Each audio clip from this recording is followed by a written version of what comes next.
Trying to think about all my SEO referral partners right now. I'm going to make so many enemies, but it's the truth. It's how I feel. I am assuming that Google is going to deprioritize AI content, and I have two very strong categories of belief here. The first one is Google saying themselves, AI content is spam. We're deprioritizing AI content. Like, they've come out and said that. Period. Full stop. I think we should stop doing SEO. Period. Full stop. I know that's an unpopular opinion, especially for SEOs, and I was wrong. It's so much fun to be so wrong. And I also didn't know what implicit meant, so.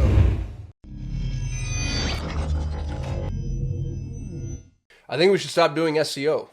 Period, full stop. I know that's an unpopular opinion, especially for SEOs. I'm a huge believer in organic optimization, by the way. I realize I own a Google Ads agency, but I actually think on a long enough timeline, SEO helps you more than your Google ad campaign for a myriad of reasons. It's not an or ever. It's always an and. So you always need Google Ads and SEO. But if I were to attribute value to a tenured business, I'd probably be attributing 60% of the value to SEO versus 40% to Google Ads in a microcosm where those are the two that we're comparing. I realize that there are other channels. Here's why I preface with all of this. There's no way we don't see the biggest algorithm change we've ever seen in the history of Google. On the heels of what's happening with ChatGPT. And you already kind of know this because all we see are, all of these educators and influencers coming out being like, look at this power page I wrote with AI. And the way that Google's been optimizing up until this point has been very content heavy. And I realize that, link building, on-site optimization, usage, like all those things factor into it. But I know for a fact, because we were the #1 ranked Google Ads agency on the planet for a long, long, long time. I got knocked off, by the way, in the last algo update. I think I'm like on the bottom half of the first page now. I still say we're #1 though, because we're the best. I know how to do SEO. Like, I've done it for a long time. We've done it really well. We've done it in really competitive niches, Google Ads included. And I have, on a multiple occasions, hit the top half of the first page based solely on my power pages. The power page, the pillar post, was the most important tool we had from an SEO perspective. And not only is that going to have to change, I think that Google's going to need to retool the way they think about how they optimize content. As a matter of fact, the search engine in general is now going to shift thematically. Bing is already going to roll ChatGPT into Bing search. And what's interesting about that to me is I think from a paradigm perspective, I question whether or not people's comfort level with a single answer is, I don't think we're there yet. And this might be a generational thing too. We might find people that are like 35 years and over. We're so used to seeing options, even if we get the quote unquote right answer. I think temperamentally speaking, I think that search results are still going to be really important to us. I add myself in that number, by the way, because I'm old, as evidenced by the gray in my beard, which was really devastating when I started growing this out. People 35 and under might just be like, yeah, cool, gotcha, thanks ChatGPT. Who knows? All that to say, I think that search is going to be retooled entirely. And that might be on a longer timeline. As Google rolls out Lambda, and how it rolls out Lambda has yet to be seen. We can guess, and I promise you I will, because there's no harm in guessing. But Google's going to have to retool the way that it optimizes for content, ranks content. For the longest time, you needed to do technical optimization, which I think was kind of a foundational task. I didn't think it required the monthly updates that most SEO agencies sold. And I have reasons to believe that too. Michael Kasim, who's the world authority in SEO, if you search for the terms SEO consultant, he's generally speaking the #1 person who ranks for those search terms. He trained directly under Radin Fishkin. Brilliant SEO. He's coached me for years. And his very strong and bullish opinion is, we do technical SEO once, and then you update it as the site changes, or as, there's algorithm shifts, but it's not this ongoing, tweak the nozzles thing. So you do technical SEO, and then you build high-value content and high-value links, and that's it, right? Like, high-value content and high-value links, now they lead to usage, time on site, pages per visit, those types of things that we know are... I can't say the words that we know because Google keeps trying to throw us off the scent, but that we believe very strongly are at least lag indicators of ranking, potentially lead indicators of ranking. The content is shot. And because the content is shot, you think to yourself, well, I'm just going to go do a bunch of link building. No. You can't. That's not going to work for you either, because the links that you are building are also predicated upon content, and the content generation is now going to be heavily AI driven, as we're seeing. Huge content houses are leaning on these AI tools. And I think have been for some time, but I think the proliferation is about to reach a critical mass point that Google just can't ignore. And so if I were Google, and I'm not, but if I were Google, man, you'd have to flip the entire game board. And my opinion is, if I can't rely on content because it's AI generated, and I can't rely on the links because the links live on top of a foundational ecosystem that is also AI generated. And let me actually go all the way back to the presupposition here, which is important, right? We need to define our terms. I am assuming that Google is going to deprioritize AI content, and I have two very strong categories of belief here. The first one is Google saying themselves, AI content is spam. We're deprioritizing AI content. Like, they've come out and said that. Period. Full stop. Category one. Category two. So what would you call that? That's the explicit understanding, like Google has explicitly said. And then there's what's the opposite of explicit? Is it intrinsic? I'm Googling it. I didn't go to college, y'all. What's the opposite of explicit? Implicit. Kasim, you imbecile. I'm not going to have my editor edit this out. I want everybody to see how stupid I am. The implicit category of understanding would be Google can't lean in to the tool that would be its death rattle, right? Like, this is counter to everything that Google does. Now, if Google had its own tool, Lambda, then it could lean into that, and it probably will. So my explicit category of understanding is Google's own statement saying, hey, we're going to deprioritize AI-driven content for a number of reasons that, to be honest with you, I don't disagree with yet. And that's probably because I'm old. You know, it's the reason that, like, your grandma just refused to order anything on eBay. She's like, I'm not sending my money to, you know what I mean? Like, and she was right. She was right, because, like, that was supposed to be a scam. I've heard Jordan Peterson say this. He's like, eBay was a miracle because the person who sent the money should have sent a bounce check, and the person who sent the product never should have sent it. And yet we all kind of complied in this really amazing, truly beautiful way that gives me hope for humanity. But in the meantime, we're in this new leveling up, this new phase where the trust for AI-driven content needs to be built, and it needs to be built over time. And so the rate limiting step here isn't AI, it's humanity. And it's humanity's willingness and ability to adopt AI-driven content as something that we think is truly of value. And that's two-tiered, right? So you'd want to adopt it as a value just in general, like, I'm actually willing to read this article knowing that a human didn't create it, but believing that it still could teach me something. And I think that that's going to take some time. How much time is variable. We're getting so good at just adoption, maybe too good, actually. Maybe we move too quick.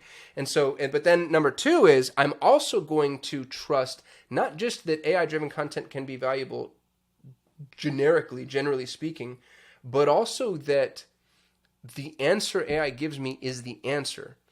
And so it's a dual axis question. It's, you know, the x-axis is AI content of value? Yes. And then the y-axis is AI decision making of value as it pertains to that content.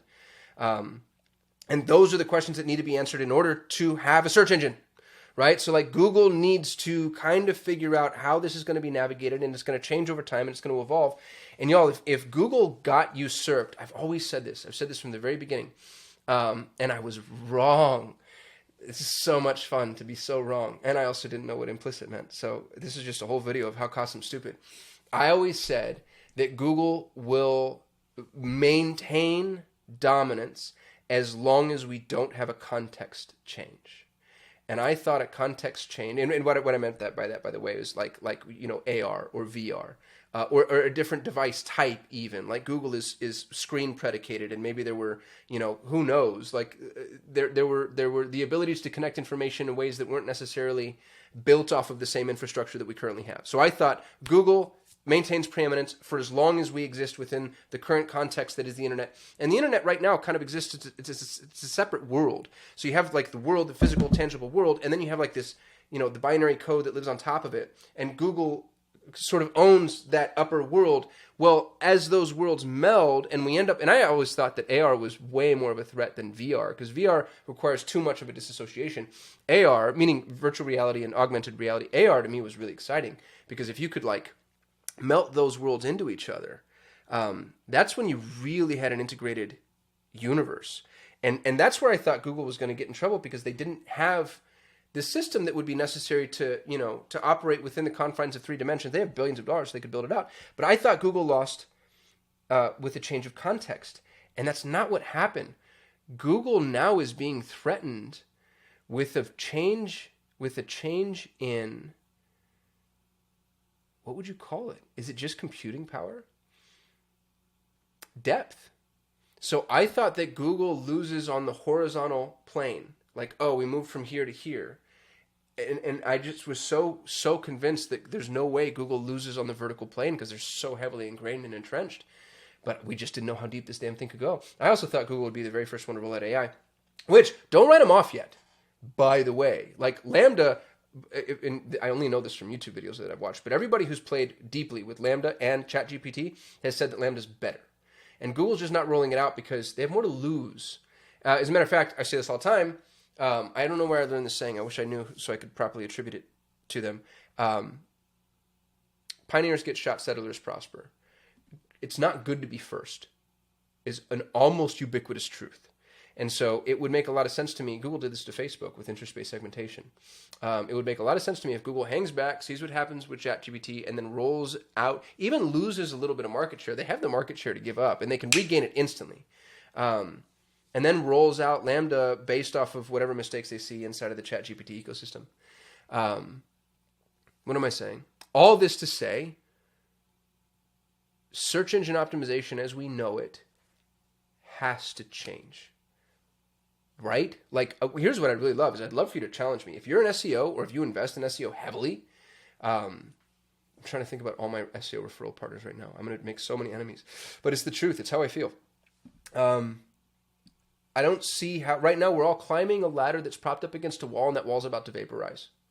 And you'd have a hard time convincing me otherwise. That's what I want. Hit me in the comments if you think I'm wrong, if you disagree, if you have a compelling argument against this. I'd love to just have a chat. We could have you on the channel. We could have a conversation back and forth as to why you think SEO is still a viable approach.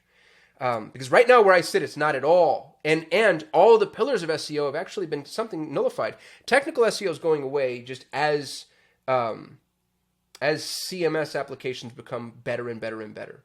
Shopify, when you roll it out, is basically already optimized, right? All you need is a really strong feed. And so optimization used to actually be at the code level, and now it's at the content level. And sooner or later, AI is going to take, and when I say sooner or later, I mean basically right now, AI is going to take care of that, because technical optimization is content driven, which means AI could very easily, and probably already does, I'm willing to bet, if I did a quick Google search, you could use AI for SEO-friendly title tags, meta tags, meta descriptions, URLs, etc. So technical SEO, take it, put it in the camp of AI commoditizes technical SEO. AI commoditizes content creation, obviously. And then AI commoditizes link building, maybe least among those 3, because link building still requires... Link building is peer review. It's a vote. It's a popularity contest. It's like, oh, Home Depot thinks that I'm relevant and I'm a builder of something, and that's relevant, and so I'm relevant because Home Depot is super relevant. So link building, I think, is still important. And really, this peer review system, that PageRank, which is a pun for Larry Page, was built off of, where every other search engine used content on page, Google used peer review. It was brilliant. It's brilliant. But it's still gameable. And because the content that you're using to link within is AI generated, it's questionable. The degree to which I think is yet to be determined. But some percentage greater than 0, less than 100, right? So you might say it's 10, I might say it's 50, somebody else might say it's 90. It's fine. We know that the efficacy has been diluted. So I think the only thing Google has left now is user engagement. User engagement. Let me enunciate. User engagement. So Google can rank pages off of user engagement. So that's time on site, pages per session, within the page, the type of engagement, the quality of that engagement. Now, we think that Google has an inability to spot bat traffic, but I don't know if that's... Did I say bat traffic? I meant bot traffic. I'm having a hard time today. Today's a hard day, y'all. I need some grace. And Google has an inability to spot bot traffic instead of Google Ads. And we know that because it keeps selling us all this bot traffic instead of display and Performance Max. So then the question becomes, does it have that same inability to spot bot traffic inside of the organic algorithm? And it wouldn't surprise me at all to find out that they actually have the tools to filter out bot traffic when it matters for them. But if they do, then user engagement becomes the most important ranking factor, period, full stop. If they don't, and AI can game that too, we're now entering a realm where AI is doing to Google what we were afraid quantum computing would do to cryptocurrencies. This is not a glitch.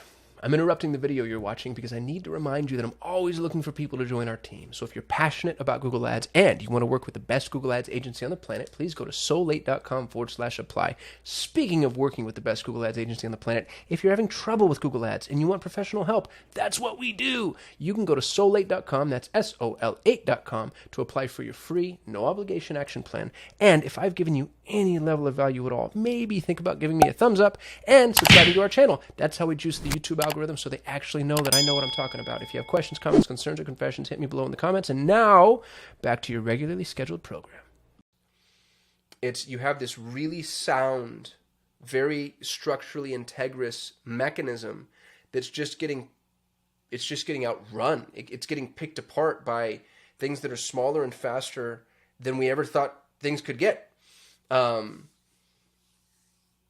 faster, and stronger. So this is really interesting. And y'all, for advertisers, it's so exciting. This is the most excited when you have a shakeup like this that we know is coming. Google's already been losing market share year over year as far as like global media mix. So, forcing them to get more competitive is going to be better for all of us. Me too, by the way. Like, as a Google Ads agency, you might think like, I want Google to maintain preeminence. That's not true, because when Google becomes the only kid on the block, everybody rushes to Google, which instantly commoditizes every industry. And now we're left in this situation where there's actually really no ability to compete. It's just the people who can spend the most win. And there's this squeeze that happens to all the SMBs, which are my clients. So this is going to be really cool if Google gets shook up. I don't think this is Google-geddon. I think Google not only survives this, but and again, because I did drink the Kool-Aid, and I do, I'm just full on indoctrinated. I actually think Google turns this around and ends up with a better product than ChatGPT. But there's actually something here that can draw blood, and draw so much blood that I'm telling you that the single most important thing inside of the Google sphere is the Google organic ranking algorithm. I mean, so much so, I think it's more protected than every national secret in the United States or something. I don't know who told me that. Don't cite me there. I might have just made that up. But it wouldn't surprise me, right? Like, it's definitely under lock and key. And they're going to have to change it. All of it. They're going to have to change all of it. And prove me wrong. Like, challenge me, my assumption here. There's no way that's not the case. There's no way they can't just have this, little AI-driven marketing mechanism running around, billions of them now, it feels like, fully equipped to game their system and not change the rules of the game. So, to parrot the original topic of this video, stop doing SEO. Full stop. I am.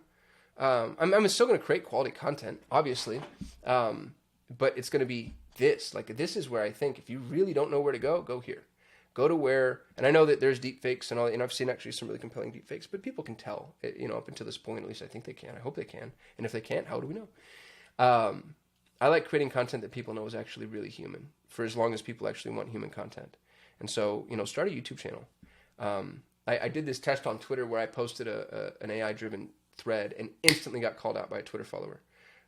And so I think that, within the confines of social channels and especially where video and other media is involved, I think you still have the opportunity to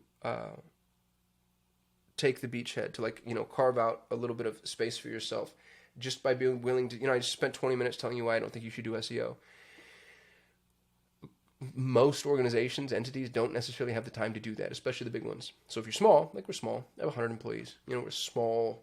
I know that's bigger than a lot of small businesses, but that's small as far as organizations are concerned. This is where, in the meantime, I think it could be a worthy endeavor for you to spend money on content creation. Anyway, I droned on there a little bit, mispronounced some words. What do y'all think of my background? Yvonne made me do this. He's my CTO. I'm going full-on influencer. He actually came to my home. It was very kind of him. He bought lights, and I've got little background lights, and they change colors. I've got a real camera now, so I'm trying to take this as seriously as I can because I want to be nerd famous. Appreciate y'all watching. I'll see you tomorrow.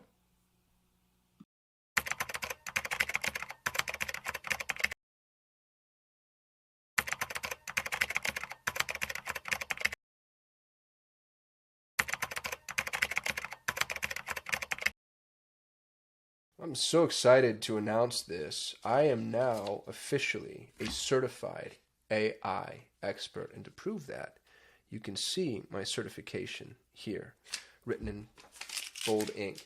Y'all, this is so infuriating and also really funny to watch.